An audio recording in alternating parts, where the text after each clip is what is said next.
તો મિત્રો, સોના ચાંદીના ભાવમાં થયેલા કડાકાએ બધાને ચોંકાવી દીધા છે. આ ઘટાડો અપેક્ષિત તો હતો જ. અગાઉથી પણ આપણે વાત કરી હતી કે જે રીતની બજાર ચાલી રહી હતી તેમાં કરેક્શન આવી શકે છે. તો તે મુજબ જ કરેક્શન આવ્યું છે. ચાંદીના ભાવમાં અપેક્ષા કરતા થોડું વધુ કરેક્શન પણ આવી ગયું છે હાલ.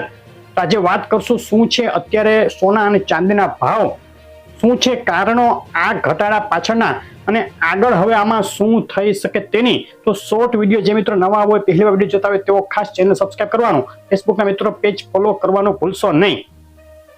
તો ગઈકાલે જે કડાકો બોલ્યો, એક ધારો ઘટાડો ચાલુ થયો, તે અટકવાનું નામ ન લીધું અને ગત મધરાત્રે જ્યારે આંતરરાષ્ટ્રીય બજાર બંધ થઈ ત્યાં સુધીમાં એક તબક્કે ચાંદીના ભાવમાં $73 સુધીનું તળિયું દેખાઈ ગયું, પરંતુ ત્યારબાદ તેમાં થોડો સુધારો જોવા મળ્યો અને હાલ $85 આસપાસ ચાંદી આંતરરાષ્ટ્રીય સ્તરે બંધ થઈ છે. હવે સોમવારે માર્કેટ ખુલે આંતરરાષ્ટ્રીય ત્યારે વધુ ખ્યાલ આવશે કે આ ઘટાડો આગળ વધે છે કે હવે માર્કેટ સ્ટેબલ થાય છે. તે રીતે સોનાના ભાવમાં પણ જે $5500-5600 નું લેવલ હતું ત્યાંથી ઘટી એક તબક્કે $4800 ની અંદર સુધી ઉતરી ગયું હતું સોનું. તેમાં થોડોક સુધારો થઈ અને હાલ $4900 આસપાસ બંધ થયું છે આંતરરાષ્ટ્રીય માર્કેટ. ભારતીય બજારની વાત કરીએ તો ચાંદીના ભાવમાં ઉપલા મથાળેથી 1 લાખ સુધીનો ઘટાડો જોવા મળી ગયો છે.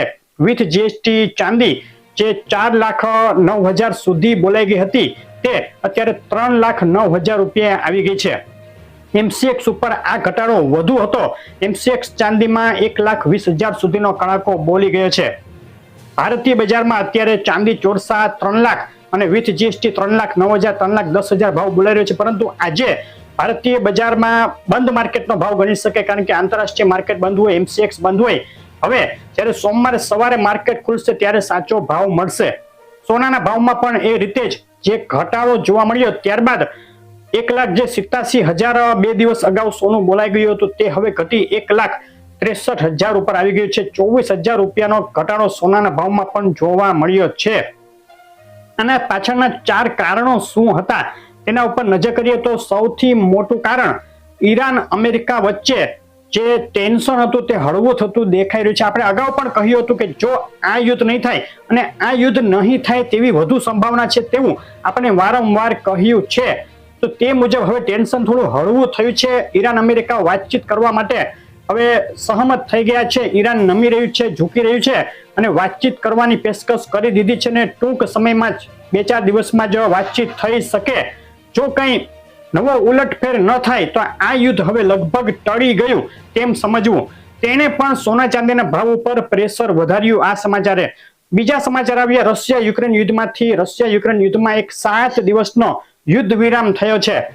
યુદ્ધ શરૂ થયું ત્યારબાદ આ પહેલી વાર રશિયા સહમત થયું, યુક્રેન પણ સહમત થયું અને યુદ્ધ વિરામની હાકલ પડી છે. આગળ વધુ બેઠકો થાય અને આ યુદ્ધ વિરામ લંબાય અથવા તો પરમેનન્ટ કાયમ માટેનો યુદ્ધ વિરામ થઈ જાય તેવી સંભાવના નકારી શકાય નહીં. આ સમાચારે પણ સોના ચાંદીના ભાવ ઉપર પ્રેશર વધાર્યું. ત્રીજા સમાચાર આવ્યા ફેડમાંથી. જે આપણે વાત કરી હતી, ટ્રમ્પ જાહેરાત કરવાના હતા જેરોમ પોવેલ પછી હવે કોણ નવો ફેડ ચેરમેન બનશે તેની. તો તેને આપણે જે ગઈકાલે નામ આપ્યું હતું તે મુજબ કેવિન વાર્સ તેની જાહેરાત કરી દીધી. અગાઉ અપેક્ષા આવી હતી કે જે કેવિન વાર્સ આવશે તે ટ્રમ્પનો માણસ છે અને ટ્રમ્પ કહેશે તે રીતે વ્યાજ દરો ઘટાડશે. પરંતુ કેવિન વાર્સે જે નિવેદન આપ્યું તેણે બધાને ચોંકાવી દીધા. તેણે કહ્યું કે જે ફેડ છે તે સ્વતંત્ર રીતે જ કામ કરશે, કોઈના દબાણ હેઠળ આવશે નહીં અને વ્યાજ દરોમાં ઘટાડો ખૂબ જરૂર પડશે અથવા તો જે તમામ જે ઇકોનોમિક સ્થિતિ છે તે જોયા પછી જ કરવામાં આવશે. આના કારણે 2024માં વધુ વ્યાજદરોમાં ઘટાડો થાય તેવી સંભાવના ઘટી ગઈ. આની પાછળ ટ્રમ્પનું મગજ હોઈ શકે છે. ટ્રમ્પ એવું બતાવવા માંગે છે દુનિયાને કે ફેડ સ્વતંત્ર જ છે. પાછલા દરવાજેથી ટ્રમ્પ જેમ કેવિન માર્સને કહેશે તે રીતે જો કેવિન માર્સ કરે તેવી શક્યતા છે જ. પરંતુ અત્યારે આ મામલા ઉપર પૂર્ણ વિરામ મૂકવો તે ટ્રમ્પ માટે જરૂરી હતો કે ટ્રમ્પ પ્રેશર કરી રહ્યા છે, ફેડને ઇમ્પેક્ટ કરવાની કોશિશ કરી રહ્યા છે.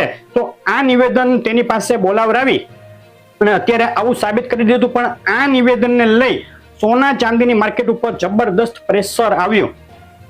અને ચોથું કારણ જે આપણે અગાઉ કહ્યું હતું ચાંદી માટે ખાસ કે ચાંદીની જે તેજી છે તે જેન્યુઇન નથી લાગતી. 30% જેન્યુઇન તેજી, 70% સટ્ટો, એવા શબ્દો આપણે વાપર્યા હતા અગાઉ. તો તે મુજબ એક પ્રેશર તો હતું જ, સટ્ટાકીય પ્રેશર હતું, પેપર ટ્રેડનું પ્રેશર હતું. પેપર ટ્રેડ વિશેની વાત આપણે ઘણા ટાઈમ પહેલા કરી હતી કે ચાંદીમાં જે પેપર ટ્રેડ ચાલે છે એટલે કે ઓરિજિનલ જે ચાંદી જે લેવી જોઈએ, વેચાવી જોઈએ, તેની જગ્યાએ ફક્ત કાગળ ઉપર સોદા થતા હોય. આ સોદાનું પ્રેશર હતું, તેને લેવલ કરવાનું પ્રેશર હતું માર્કેટ ઉપર. અને આ જે બધા સમાચારો આવ્યા તેને કામ કરી દીધું. અને જે ઘટાડો શરૂ થયો ત્યારબાદ જે રોકાણકારો હોય, ખરેખર સોદો કરીને બેઠા હોય, લઈને બેઠા હોય, તેઓ વેચવા માટે બજારમાં આવી ગયા. અને ધડાધડ, ગુજરાતીમાં જે કહેવત છે, પડે ત્યારે સઘળું પડે છે, એ રીતે જ ચાંદીના ભાવ પડ્યા, આસમાનેથી નીચે આવી ગયા. તો હવે આગળ શું થશે? આગળ સોમવારે બજાર ખુલે ત્યારે માર્કેટ થોડું સ્ટેબલ થાય. થોડો ઘટાડો હજુ પણ આનાથી આગળ શક્ય છે જ નથી, તેમ આપણે નથી કહેતા, પરંતુ માર્કેટ સોમ મંગળવારે થોડું સ્ટેબલ થાય, થોડાક ઘટાડા બાદ થોડોક બાઇંગ આવશે, એટલે થોડો ઉછાળો પણ જોવા મળશે. અને ત્યારબાદ ધીમે ધીમે સ્ટેબલ થઈને ધીમે ધીમે ફરીથી ભાવ વધવા તરફ જાય તેવું હાલ લાગી રહ્યું છે. અત્યારે માર્કેટ કન્ડિશન, સટ્ટાકીય કન્ડિશન ખરેખર ઉપર શું છે તે કોઈ જાણતું નથી. જો કોઈ મોટો સટ્ટો હશે આની પાછળ તો માર્કેટ હજુ પણ તૂટી શકે. માટે અત્યારે વેઇટ એન્ડ વોચ, હજુ રાહ જોવાની રહેશે. જેમણે ચાંદી ખરીદી લીધી છે ઊંચા ભાવમાં, તેમના માટે હવે વેઇટ કરવા સિવાય બીજો કોઈ રસ્તો નથી. અને અત્યારે ખરીદવી હોય ચાંદી અથવા સોનું, હવે ચાંદી ખરીદવી કે સોનું ખરીદવું તેના વિશે આપણે અગાઉ વાત કરી ચૂક્યા છીએ, એટલે આજે રિપીટ નહીં કરું. તમે બધા સમજદાર છો. તો જેમણે નવું રોકાણ કરવું હોય ચાંદીમાં કે સોનામાં, તેમણે ધીમે ધીમે રોકાણ કરવાની શરૂઆત હવે કરી દેવી જોઈએ. અત્યારે તમારું જે કાંઈ બજેટ હોય તેનું અડધું અથવા ત્રીજા ભાગનું ખરીદી કરી લેવાય. ત્યારબાદ જો ભાવ ઘટે તો ફરીથી ખરીદી કરતું જવાય. એટલે કે જો અચાનક માર્કેટ ચડવા માંડે કોઈ કારણથી, તો તમે રહી ના જાઓ. આપણે અહીંથી સોનું ચાંદી લેવેચ કરવાની કોઈ સલાહ આપતા નથી. તમારા જે ફાઇનાન્શિયલ એડવાઇઝર હોય તેમની સલાહ લીધા પછી જ કોઈ નિર્ણયો કરવા. આગળની અપડેટો જોવા માટે આપણી સાથે જોડાઈ રહેજો. વિડીયો લાઈક, શેર કરી ચેનલ સબસ્ક્રાઇબ કરવાનું ભૂલશો નહીં. આભાર.